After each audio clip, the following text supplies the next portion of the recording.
Hello, Idukki കപ്പിളിൻ്റെ പുതിയൊരു വീഡിയോയിലേക്ക് എല്ലാവർക്കും വലിയൊരു സ്വാഗതം. അപ്പോൾ ഇന്നൊരു മീൻ കറി വെച്ച കഥയാണ് പറയാൻ പോകുന്നത്.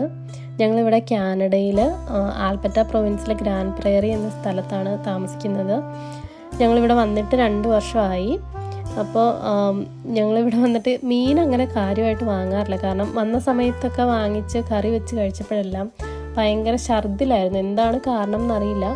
ഫ്രോസൺ ആയിട്ടുള്ളതായിരിക്കും മിക്കവാറും വാങ്ങുക. പക്ഷെ നമ്മൾ ഇടുക്കിയിലാണ് നമ്മുടെ സ്വന്തം വീട്. അപ്പോൾ അവിടേക്ക് ആണെങ്കിലും അത്ര ഭയങ്കര ഫ്രഷ് ആയിട്ടുള്ള മീനൊന്നും അല്ല കിട്ടുക. നല്ല മത്തിയും അയലയും ചൂര അങ്ങനത്തെ മീനുകളെല്ലാം നല്ല ഫ്രഷ് ആയിട്ടൊന്നും ഉള്ളതല്ല. പക്ഷേ നമുക്ക് എന്താ പറയുക, മത്തിയും അയലയൊക്കെ അങ്ങനത്തെ കറി വെച്ച് മീനും കപ്പയും ഇതൊക്കെ ഭയങ്കര ഫേവറേറ്റ് ആയിട്ടുള്ള ഐറ്റംസാണ്. പക്ഷേ ഇവിടെ വന്നിട്ട് നമുക്ക് ഇങ്ങനത്തെ മീനൊന്നും എന്തായാലും കിട്ടില്ല. ഇവിടെ കിട്ടുന്ന മീനാണെങ്കിലും എന്താ പറയുക, ഈ കടൽ മീനല്ലാത്ത മീനൊരു ചൊവ ഉണ്ടാവില്ല, ഒരു ചേറ് ചൊവ എന്നൊക്കെയാണ് ഞാൻ പറയുക. അപ്പോൾ ആ രീതിയിലുള്ളൊരു ചൊവയായിരിക്കും. പിന്നെ ഇത് വാങ്ങിച്ച് കഴിച്ചപ്പോഴെല്ലാം ഞങ്ങൾക്ക് 2 പേർക്ക് നന്നായിട്ട് ഛർദിലായിരുന്നു. അപ്പോൾ ഈ മീൻ ഭയങ്കരമായിട്ട് മിസ് ചെയ്യുന്നുണ്ട്. പക്ഷെ നമ്മൾ വാങ്ങിച്ചിട്ട് പ്രത്യേകിച്ച് പ്രയോജനമില്ല, കഴിക്കാനും പറ്റില്ല. പിന്നെ ചില മീനിന് ഇങ്ങനെ വാങ്ങിക്കുമ്പോൾ ഭയങ്കര ചൊവയായിരിക്കും. അപ്പോൾ അങ്ങനെ കുറേ നാളായിട്ട് മീൻ കഴിക്കാനുള്ള കൊതി കൊണ്ട് വാങ്ങിച്ച മീനാണ്. അപ്പോൾ ഇതൊരു 4 എണ്ണം ഉണ്ട്. 4 എണ്ണത്തിന് ഏകദേശം ഒരു $20 ആയിട്ടുണ്ട് കേട്ടോ. അതായത് നാട്ടിലെ ഒരു 1200 രൂപയായിട്ടുണ്ട്. പിന്നെ ഈ മീനിൻ്റെ പുറത്തെല്ലാം ഒരു സൈസ് പാമ്പിൻ്റെ പടം പോലെയാണ് ഒരു ഇത് തോന്നണേ. അപ്പോൾ ഞങ്ങളതിൻ്റെ തൊലി പൊളിച്ച് നോക്കി. പക്ഷേ തൊലി പൊളിച്ചിട്ടും പടം അങ്ങനെ തന്നെ ഉണ്ടായിരുന്നു. പിന്നെ അത്യാവശ്യം കഴുകി വൃത്തിയാക്കിയൊക്കെ വെട്ടിയിട്ടുണ്ട്. പിന്നെ നാട്ടിലാണെങ്കിൽ എൻ്റെ അമ്മ പറയുമായിരുന്നു, മീൻ ചീയാത്ത മീനാണെങ്കിലും ഞാൻ ചീച്ച്, അതായത് ഞെക്കി പഴം പോലെ ആക്കിയിട്ടേ ഞാൻ നന്നാക്കി കൊടുക്കാറുണ്ടായിരുന്നു. അപ്പോൾ ഒരു വിധത്തിലുണ്ടായിരുന്ന കത്തിയും കത്രികയൊക്കെ വെച്ച് അത്യാവശ്യം നന്നായിട്ട് വൃത്തിയാക്കിയൊക്കെ വെട്ടിയിട്ടുണ്ട്. അപ്പോൾ കുറച്ച് കറി വയ്ക്കാം, ബാക്കി വറക്കാം എന്നുള്ള രീതിയിലാണ് എടുക്കുന്നത്. പിന്നെ വേറൊരു കാര്യം എന്ന് വെച്ചാൽ ഇവിടെ നമുക്ക് ഈ ഉള്ള ഒരു സിങ്കിൽ തന്നെ ഇട്ട് വേണം ഇതൊക്കെ ചെയ്യാൻ വേണ്ടിയിട്ട്. അപ്പോൾ നമ്മൾ മീൻ മേടിച്ച് കഴിഞ്ഞിട്ടുണ്ടെങ്കിൽ ഈ ഇറച്ചിയൊക്കെ മേടിക്കുന്നതിനേക്കാളും കൂടുതൽ ഭയങ്കര മണവും ഉളുമ്പുമായിരിക്കും. പിന്നെ വേറൊരു പ്രശ്നം എന്താണെന്ന് വെച്ചാൽ ഇതുവരെയും ഇല്ലാത്തൊരു മണമായിരുന്നു ഈ മീൻ മേടിച്ചിട്ട്. മേടിച്ചിട്ട് കണ്ടിട്ട് വലിയ ചീഞ്ഞതായിട്ടൊന്നും തോന്നിയില്ല. പക്ഷേ എന്താണെന്നറിയില്ല, ഭയങ്കര ഉളുമ്പോണമായിരുന്നു. ഞങ്ങൾ ഈ മീൻ വെച്ച് കഴിഞ്ഞിട്ട് ഒരു 2-3 ദിവസത്തേക്ക് വീട് ഫുള്ള് ഭയങ്കരമായിട്ട് മണമായിരുന്നു. ഈ മീൻ മേടിച്ച് കഴിഞ്ഞാലുള്ളൊരു പ്രധാന പ്രശ്നം ഇതാണ്, അതിൻ്റെ ചുറ്റും സംഭവം എല്ലാം കഴുകി വൃത്തിയാക്കി. ഇതിൻ്റെ ഇടയ്ക്ക് ഞാനൊരു ഗ്ലാസ് പൊട്ടിച്ചിട്ടുണ്ടായിരുന്നു, ഒരു ചില്ലിൻ്റെ ഗ്ലാസ്. അത് വാരണതാണ് ഇടയ്ക്ക് കണ്ടത്. പിന്നെ അത്യാവശ്യം അവിടെ എല്ലാം ഒന്ന് കഴുകി സിങ്കൊക്കെ നല്ലതായിട്ട് വൃത്തിയാക്കിയില്ലെങ്കിൽ ഭയങ്കര മണമായിരിക്കും. കാരണം അത് തൊടുന്ന സ്ഥലത്തെല്ലാം മീനിൻ്റെ മണമായിരിക്കും.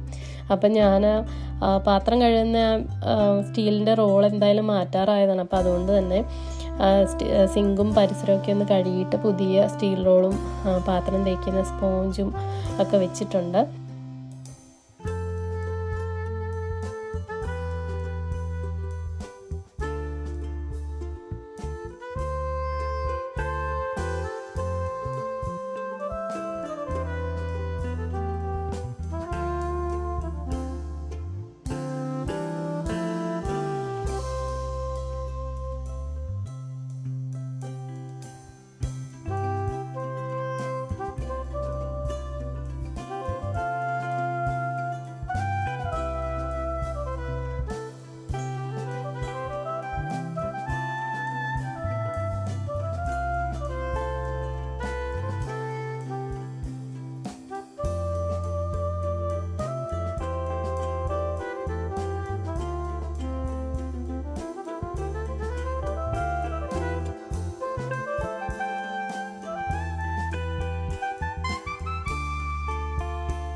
ഞാൻ മിക്കവാറും മീൻ വറുക്കുമ്പോൾ പറ്റുമെങ്കിൽ കറിവേപ്പില, ഇഞ്ചി, വെളുത്തുള്ളി, കുരുമുളക്, പിന്നെ ആവശ്യത്തിന് മഞ്ഞൾപ്പൊടി, വേണമെങ്കിൽ കാശ്മീരി മുളക് പൊടി, അതുപോലെ സാദാ എരിവുള്ള മുളക് പൊടി, ഇത്രയും സാധനങ്ങൾ കുറച്ച് വെള്ളത്തിൽ അരച്ച് നന്നായിട്ട് ഉപ്പും കൂടി ചേർത്ത് അരച്ച് പരട്ടി വെച്ചിട്ടാണ് മീൻ വറുക്കാൻ വേണ്ടിയിട്ട് എടുക്കുന്നത്.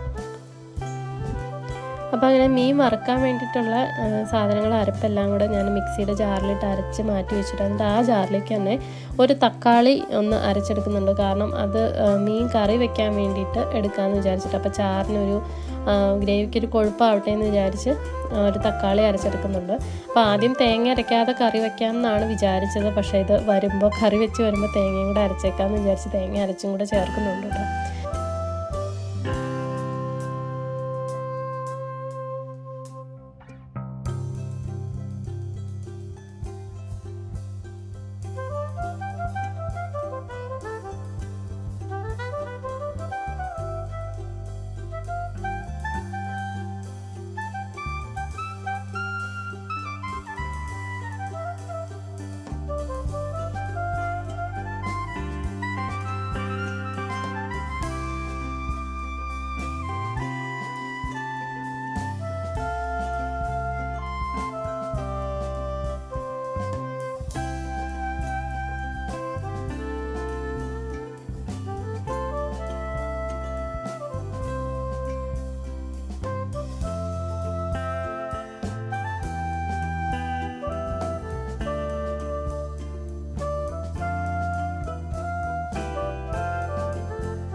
പിന്നെ സാധാരണ നമ്മൾ നാട്ടിൽ കറി വയ്ക്കുന്നത് ഇങ്ങനെയാണ്: എണ്ണ ഒഴിക്കുക, കടുക്, ഉലുവ, അതുപോലെ വെളുത്തുള്ളി, ഇഞ്ചി അരിഞ്ഞത്, പിന്നെ പച്ചമുളക് അരിഞ്ഞത്, കാശ്മീരി മുളക് പൊടി, സാദാ മുളക് പൊടി, മഞ്ഞൾപ്പൊടി എല്ലാം കൂടെ നന്നായിട്ട് വഴറ്റി പിന്നെ ഞാൻ ഈ അരച്ച് വെച്ചിരുന്ന തക്കാളിയും കൂടെ അതിലേക്ക് ചേർത്ത് ഉപ്പും ആവശ്യത്തിന് വെള്ളവും കൂടെ ഒഴിച്ച് നന്നായിട്ട് തിളച്ച് കഴിയുമ്പോഴത്തേക്കും നമ്മുടെ മീനിൻ്റെ കഷ്ണങ്ങളിടുക.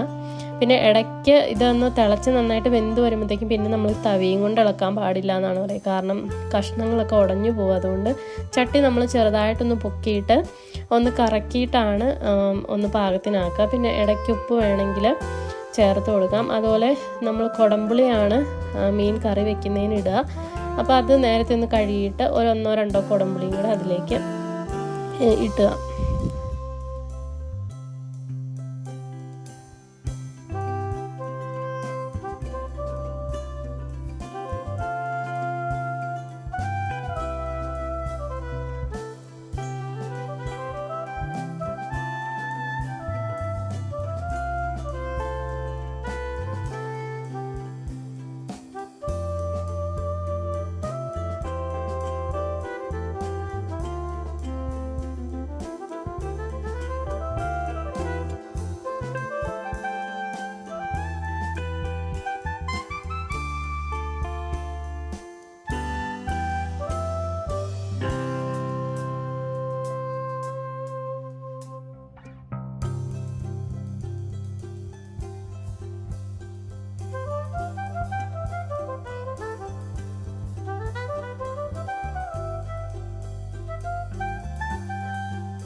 അപ്പോൾ നമ്മുടെ ചാറൊക്കെ ഒന്ന് പറ്റി വരുമ്പോഴത്തേക്കും ഞാൻ ഇങ്ങനത്തെ ഒരു കറി ചുമന്ന കളറിലിരിക്കുന്ന കറി ഉണ്ടാക്കാമെന്നാണ് വിചാരിച്ചത്. പക്ഷേ അവസാനമായപ്പോഴത്തേക്കും കുറച്ച് തേങ്ങ അരച്ച് ചേർക്കാമെന്ന് വിചാരിച്ച് കുറച്ച് തേങ്ങയും കൂടെ അരച്ച് ചേർക്കുന്നുണ്ട്.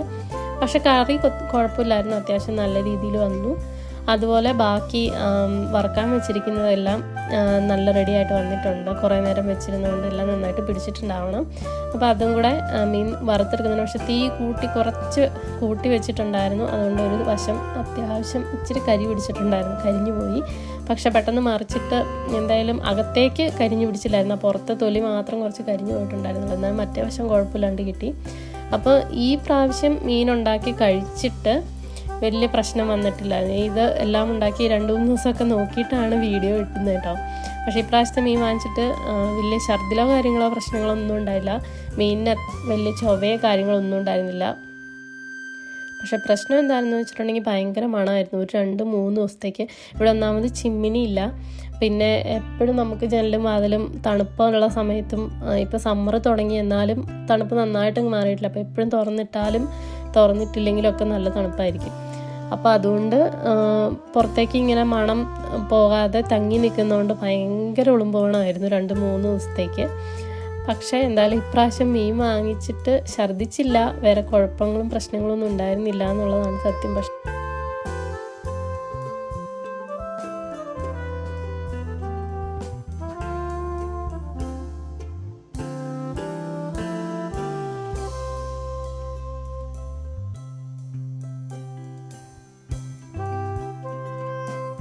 പക്ഷേ എന്തൊക്കെ പറഞ്ഞാലും നമ്മുടെ നാട്ടിലെ മത്തിയും അയിലയും അതുപോലെ അതും കപ്പപ്പുഴുക്കും ചക്കപ്പുഴുക്കും ഒക്കെ കൂട്ടി കഴിക്കുന്ന ആ ഒരു സുഖം എന്തായാലും ഇവിടുത്തെ ഒരു മീനിനും കിട്ടില്ല എന്നുള്ളതാണ് സത്യം. അപ്പോൾ ഇത്രയേ ഉള്ളൂ ഇന്നത്തെ വീഡിയോ എല്ലാവർക്കും ഇഷ്ടപ്പെട്ടു എന്ന് വിചാരിക്കുന്നു. വീണ്ടും അടുത്ത വീഡിയോ ആയിട്ട് കാണുന്നവരെ നന്ദി, നമസ്കാരം.